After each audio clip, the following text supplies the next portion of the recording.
Bienvenidos a Cruce Palabras por Telesur. Soy Luis Hernández Navarro y hoy nos acompaña en el estudio directamente desde Cuba Ramón Labañino Salazar. Él es licenciado en Economía, vicepresidente de la Asociación Nacional de Economistas y Contadores de Cuba y héroe de la República de Cuba condecorado con la Orden Playa Girón. Ramón, un honor tenerte aquí en este Cruce Palabras. Es un gusto tremendo, Luis, compartir contigo y de estar en este maravilloso programa. Muchas gracias. Ramón, tú eres parte de esos famosos 5 héroes que se pasaron una larga temporada de vacaciones en Estados Unidos. Sí. De vacaciones tras las rejas. Tras la reja. ¿Cómo fue eso? ¿Cómo fue que llegas a Estados Unidos y cómo es que te detienen? Sí. Bueno, los años 90, 1989, 90, cae la Unión Soviética, cae el bloque socialista. Nuestro comandante nos alertó que nos íbamos a quedar solos. Realmente Cuba pasó a un periodo muy difícil, incluso se creó un periodo especial para circunstancias de este tipo. El Producto Interno Bruto nuestro cayó al 35%, todo el petróleo que venía de la Unión Soviética. O sea que muchos pensaron que los días de la Revolución Cubana estaban contados. Y ahí empezó la agresividad todavía mayor de la extrema derecha de Miami, a través de atentados, actos terroristas, poner incluso bombas dentro de Cuba, en hoteles, en restaurantes, en barcos, en aviones. Y surge la necesidad por la dirección del país de enviar a 5 de sus hijos a territorio norteamericano para infiltrarnos entre los terroristas. ¿Qué edad tenías tú entonces? Yo era un pequeño, apenas tenía, no, ya yo tenía 28 años, 29 años, en ese rango, ¿no? Uh-huh. Y ya teníamos habíamos terminado la universidad, tenemos cierta experiencia ya. Y entonces en ese proceso se nos prepara a nosotros y empezamos a cumplir misiones ya, a entrar a Estados Unidos y cumplir misiones antiterroristas. El objetivo principal era precisamente infiltrarnos en los grupos terroristas de Miami, AFA 66, Comando F4, la Fundación Nacional Cubana Americana, y descubrir sus planes de terrorismo contra Cuba, enviar esa información para Cuba de manera tal que Cuba se protegiera. Lo que pasa es que en ese proceso en el cual nos encontramos nosotros ya tratando de evitar actos terroristas, también descubrimos que querían poner incluso bombas dentro de Estados Unidos.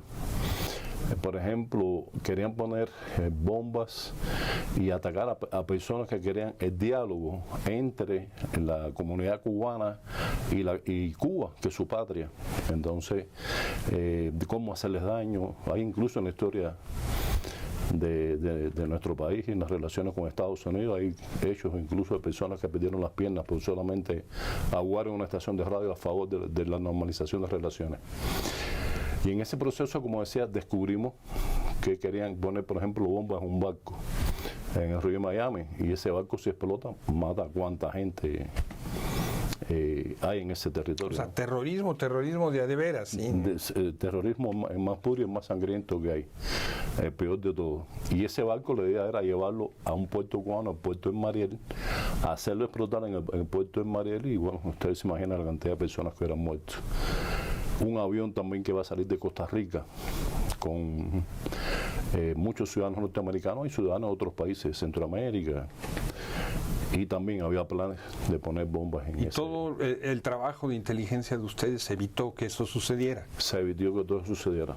En el caso de ese caso y muchos otros casos, bueno, nosotros no contabilizamos los hechos porque no es, en el caso nuestro es al revés, nosotros tratamos de ver enseguida todo lo que hicimos pero hay incluso personas que han hecho sus cálculos. Mumia Abu Jamal, uno de los presos políticos más largos de la historia de Estados Unidos, que lleva ya más de 40 años. Acaba de ser su cumpleaños hace unos días. Exactamente. Y incluso amigos de los 5, en otros años de prisión. No sé dónde sacó el dato, pero dice que más de 180 actos o intentos de actos terroristas. Que ustedes evitaron. Que nosotros evitamos. Pero mira, con que hayamos salvado la vida de un solo ser humano, uno solo, con que le hayamos traído un día de tranquilidad a nuestros pueblos, de que no se iba a atacar Cuba, que no iba a morir nadie, ya por ese hecho, por sí solo, ya nos sentimos que la tarea había sido cumplida. ¿Y cómo fue que ustedes fueron detectados?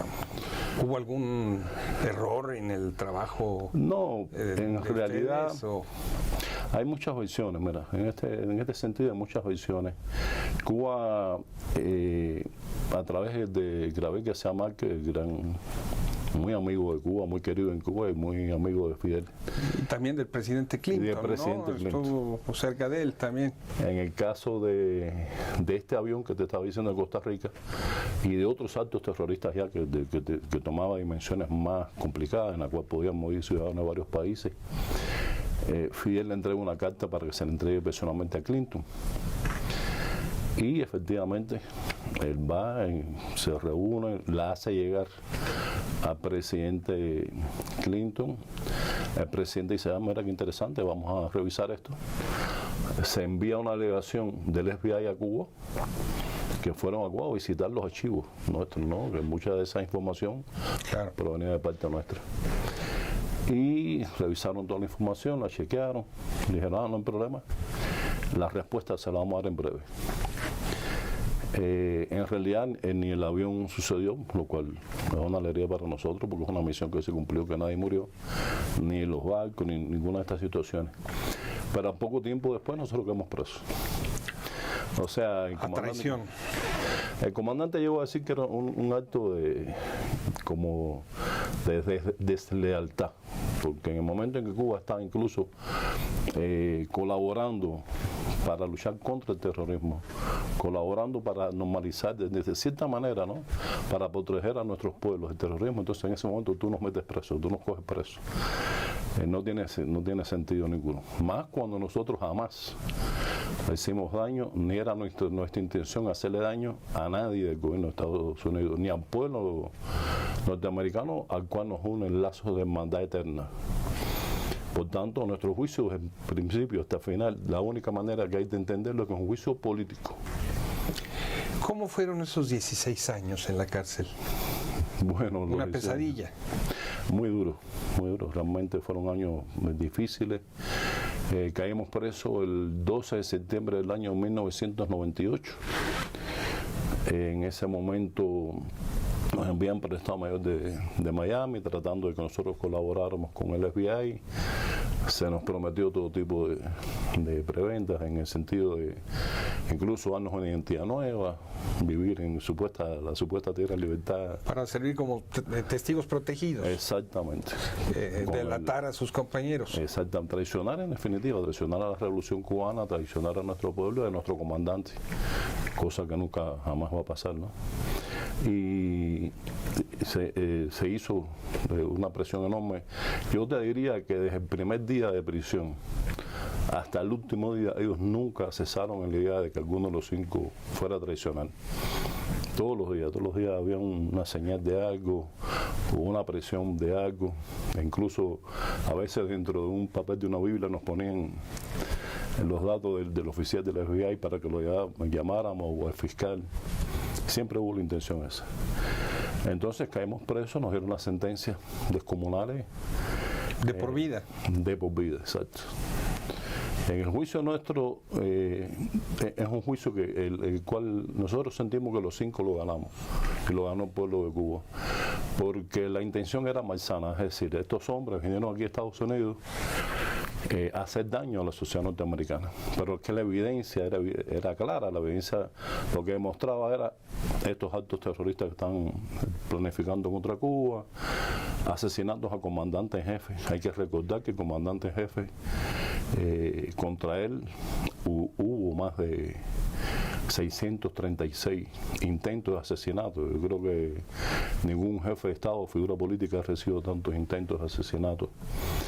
Y el entrenamiento de estos señores en los Everglades con armas para ir a invadir Cuba, preparativos de explosivos, o sea, todo eso surgió en el juicio. Y sin embargo, en contra nuestra no hubo evidencia de daño alguno. Nosotros nunca robamos ni un solo dólar norteamericano, nunca golpeamos a nadie, nosotros no teníamos armas de fuego.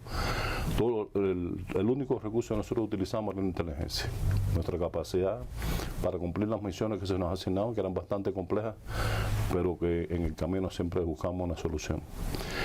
Y aún así nos declaran culpables en todos los cargos, en los 26 cargos, y nos dan la sentencia más grande. A Gerardo, por ejemplo, le dieron 2 cadenas perpetuas más 15 años. 2 cadenas perpetuas es, te mueres una vez, y vuelves a nacer, vuelves a vivir y tienes que hacer 15 años hasta más. su reencarnación querían tener tras las rejas. Entonces, igual René recibió 15 años, Fernando 19, Tony una cadena perpetua más 10 años, y en el caso mío una cadena perpetua más 18, o sea, en el caso mío me debía morir una sola vez. Nosotros decimos esto, y a veces, porque a veces en otros escenarios han dicho, pero ustedes cuentan eso sin pesares, ¿no? Como con un poco que tratando de hacer cómico un proceso tan trágico como este. Pero es que el mismo hecho de que el enemigo nos vea destruido, porque uno de los objetivos principales es el mismo objetivo que tiene con el bloqueo, es desanimar a la población cubana. Y yo pienso que demostrar de que no solamente salimos libres, sino que salimos con energía positiva, que a pesar de todo lo malo que nos pasó, que fue terrible, eso no nos destruyó como seres humanos, nos destruyó nuestro humanismo, nuestro amor a la sociedad y nuestro amor a nuestro pueblo. Y yo pienso que también esa es otra victoria que hay que señalar. Y en estos 16 años, pues bueno, imagínate, la prisión es muy difícil. Vivir, aunque nosotros éramos presos políticos, estábamos en prisiones normales, donde estaban otros criminales normales.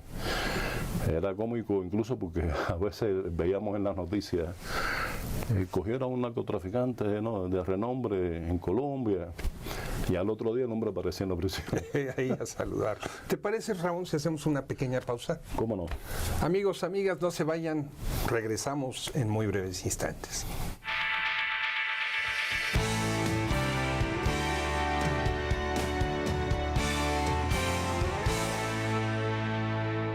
Estamos de vuelta en este cruce de palabras, conversando con el economista Ramón Labañino Salazar, uno de los 5 héroes de la República de Cuba, condecorado con la Orden de Playa Girón.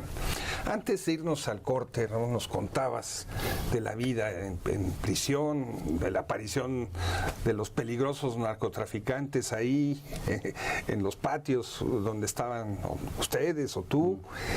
¿De dónde sacabas fuerza para resistir todos esos años? En la fe absoluta que tenemos en la revolución. Nosotros estábamos convencidos de que íbamos a regresar, que algún día tendríamos la libertad, que iban a ser muchos años, eso sí, pero que algún momento el comandante iba a venir por nosotros. Y teníamos la convicción, porque es que la Revolución Cubana lo ha demostrado, la Revolución nunca ha abandonado a sus hijos. Desde la época de nuestros mambises, cuando nuestros mambises iban al combate y recogían a aquel hombre herido y no permitía que su cuerpo se desangrara ni terminara de su vida en manos del enemigo. Y a lo largo de toda la historia de la revolución, por ejemplo en el Granma, cuando cae aquel hombre y Fidel detiene el Granma por 2 horas y recupera el cuerpo y sigue en la misión. Villavicencio, también un preso que estuvo 11 años perdido en Somalia, y al final Cuba lo recupera. Eso es la revolución, esa fe absoluta en que es un periodo muy difícil de nuestras vidas. Nosotros decíamos, este momento va a ser muy difícil, este momento va a ser, pero vamos a superarlo, vamos a pensar en el futuro y estamos convencidos que vamos a vencer al final esta batalla. Ese convencimiento ya de por sí solo te da energía, pero lo otro es la justeza de lo que tú estás defendiendo. O sea, cuando tú vas a tu cama y tú pones tu cabeza sobre la almohada, que eso todos lo hacemos y todos los días un poco uno se examina, ¿no?, qué ha hecho durante el día, o qué tú haces bien o qué haces mal. Tú decías esto, tú dices, a ver, estoy preso, cadena perpetua más 15 años, posiblemente me tengan que morir en una prisión, supuestamente, ¿no?, por defender a mi país. del terrorismo. O sea, yo no estoy preso porque soy un criminal. Yo no estoy preso porque robé, yo no estoy preso porque hice un daño a nadie.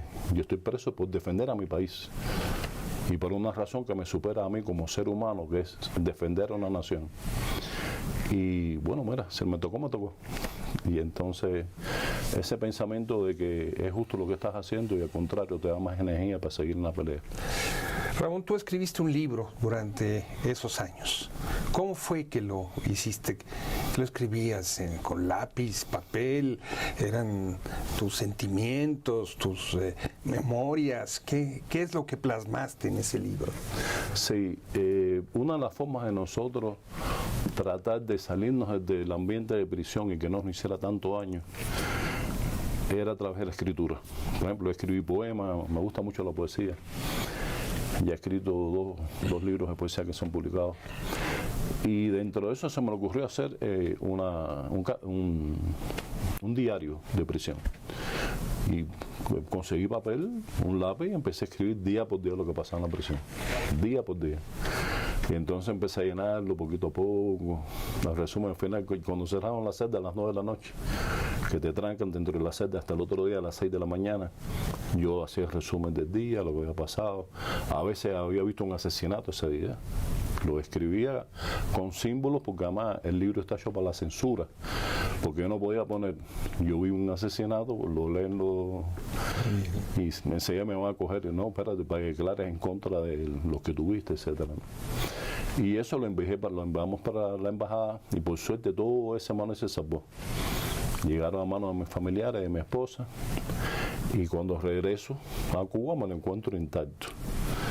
Y ahí es cuando surge la idea de hacer el libro con ese diario, y entonces empecé a trabajar sobre ello, porque además el comandante, cuando nosotros nos reunimos con el comandante, nos pidió eso, que era hora también de escribir, que no se olvide esa historia de la revolución, porque son épocas que marcan la historia de un pueblo. Y que se debe escribir, porque las próximas generaciones no olviden todo lo que se ha pasado y todo lo que se ha vivido y todo lo que se ha luchado por tener la libertad que tenemos hoy en Cuba. Entonces así cogí el diario, lo fui, como era tan grande, porque el diario yo lo empecé en el 2002 y lo terminé en el 2014 cuando ya estamos libres. Si le hago un diario per se, hubiera sido muy aburrido, porque imagínate. Una enciclopedia. Una enciclopedia, pero además muchos días no pasa nada. Un almanaque ahí completo. Y no tenía...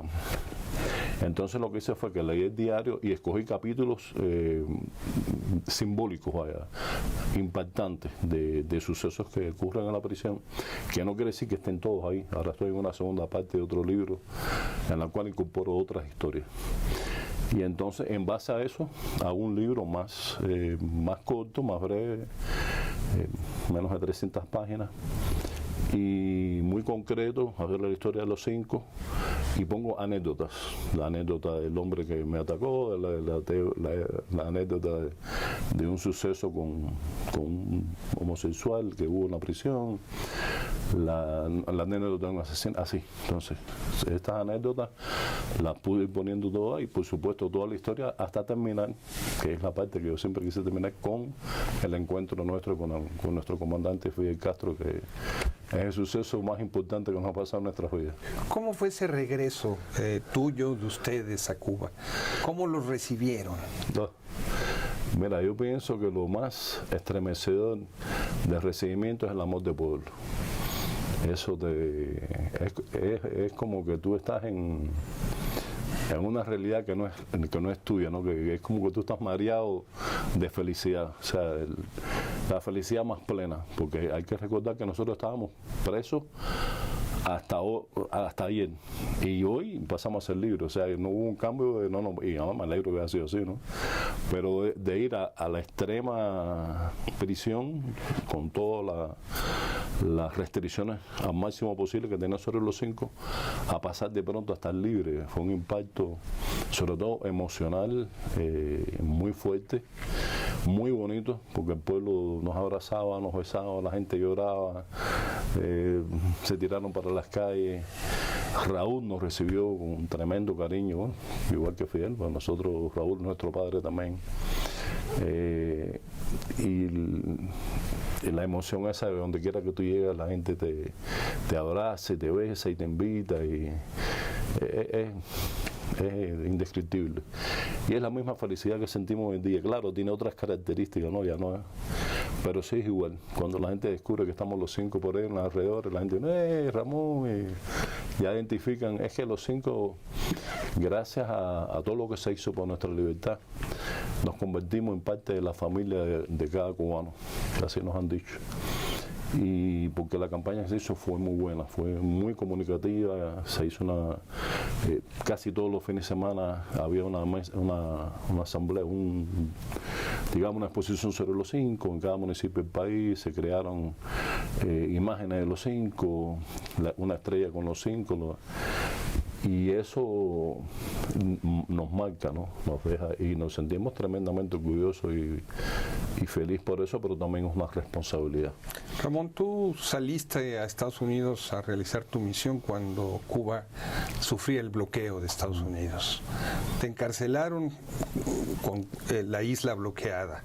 Saliste libre y el bloqueo se mantenía. Estás aquí platicando con nosotros en este cruce de palabras y Cuba sigue bloqueada. Exactamente. Cuba lleva 62 años bloqueada. Desde el año 1961 que se firmó ya el primer, digamos, lineamiento acerca de cómo bloquear a Cuba, incluso por la crisis de los misiles que se formó también, la cuota azucarera que se redujo al mínimo posible. Ya desde ese periodo que la Revolución Cubana empezó a tomar medidas que nos obligaba al propio imperialismo norteamericano, porque cuando llega la Revolución en 1959 y trata de la Revolución avanzar, los dueños de los grandes capitales y los grandes, por ejemplo, de la Telefónica, de la azucarera, eran norteamericanos, compañías norteamericanas, y que hicieron dejar de producir y dejar de tratar de inhabilitar el país. Entonces tuvimos que hacer nacionalizaciones, etcétera. Y empezó después el bloqueo que continúa, que durante los años se ha convertido en un entramado de leyes que no se puede decir que es una ley, especialmente en los años 92 y 96 con la ley Torricelli y la ley Helm-Burton. Se establece incluso un entramado que solamente el Congreso es el que puede, o sea, lo han puesto en una posición en la cual el presidente de Estados Unidos no puede irle quitando, aunque pudiera hacer cosas, hay cosas que pudiera hacer. Pero bueno, cerraron la puerta con un candado. Le pusieron un candado a la puerta. Entonces el bloqueo hoy en día que persiste es todavía más terrible. Yo diría que ha tomado dimensiones asesinas terribles. Por ejemplo, en el periodo mismo de la pandemia, el bloqueo llegó a negar que nuestro pueblo recibiera oxígeno para que salvar la vida de seres humanos, pulmones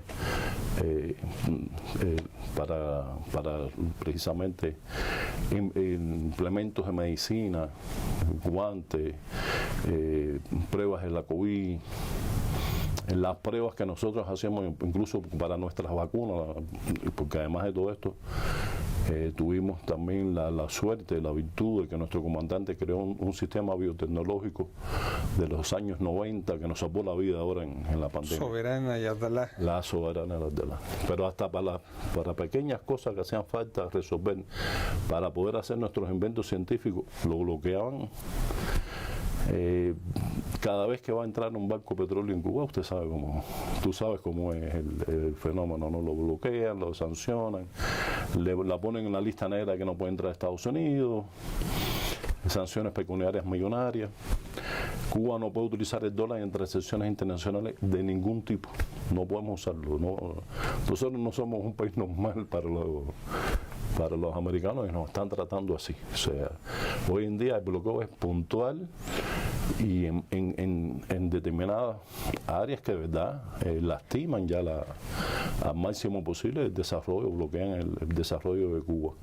Las 243 medidas que nos dejó como legado el ex presidente, y ojalá que nunca vuelva a ser presidente, Donald Trump, fueron terribles, ¿no?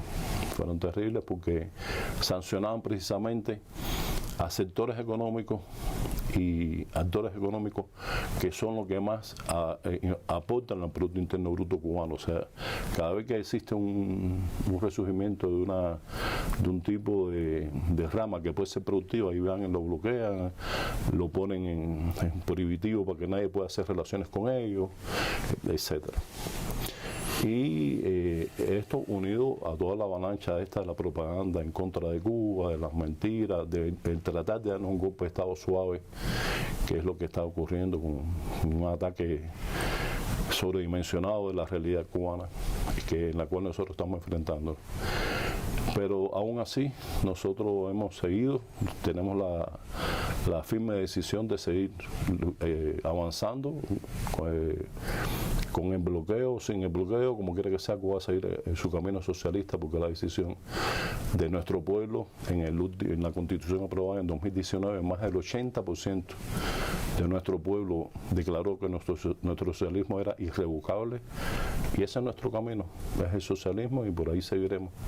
Y vamos a vencer el bloqueo, y para eso también nos hace falta la ayuda solidaria de todos en el mundo para seguir denunciándole año tras año, que este año llega al 30 años ya de demanda contra el bloqueo. Años. En un minuto, porque nos cayó la guillotina del tiempo, sí. Ramón, ¿esos 16 años de sacrificio valieron la pena? Absolutamente. Si tuviera que volverlo a hacer, lo haría, pero lo haría mucho mejor. Ramón, muchísimas gracias por acompañarnos en este cruce de palabras. No, gracias a ti. Ha sido excelente. Gracias. Amigos, amigas, muchas gracias por su amable compañía el día de hoy. Ya saben, los esperamos que viene aquí en Cruce de Palabras por Telesur. Hasta la próxima.